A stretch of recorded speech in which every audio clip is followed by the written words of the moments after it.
You said in your lecture that the English school is not hostile to realism. Please explain.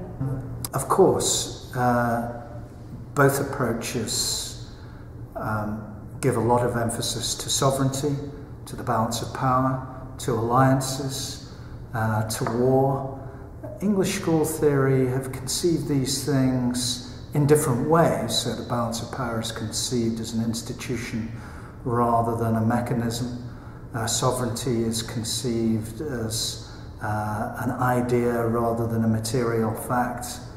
But there is a common vocabulary. And the third thing I'd mention is that both schools have emphasized the imperviousness of the international system or the international society to change.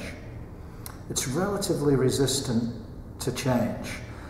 This is a feature of both classical realism and neorealism, and English school thinking right up to the 1980s, when the critical English school scholars started to develop their ideas influenced by Frankfurt School. Also, our faculty host, Professor Marco Chiesa, wants to know, aren't you just a constructivist undercover? Aha, indeed, very good question.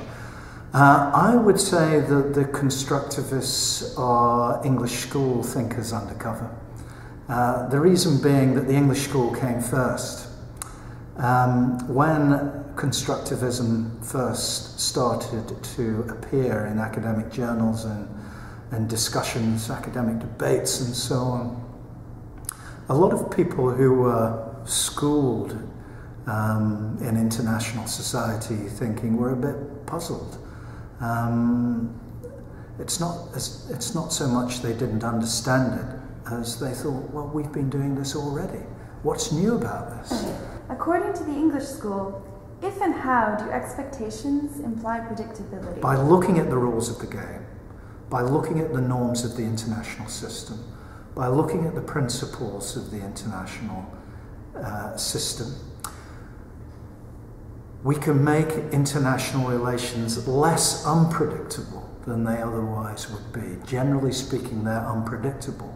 But if you look at the rules in the game, etc., and the social expectations that are generated in this particular social milieu, you can make that milieu less unpredictable than it otherwise might be.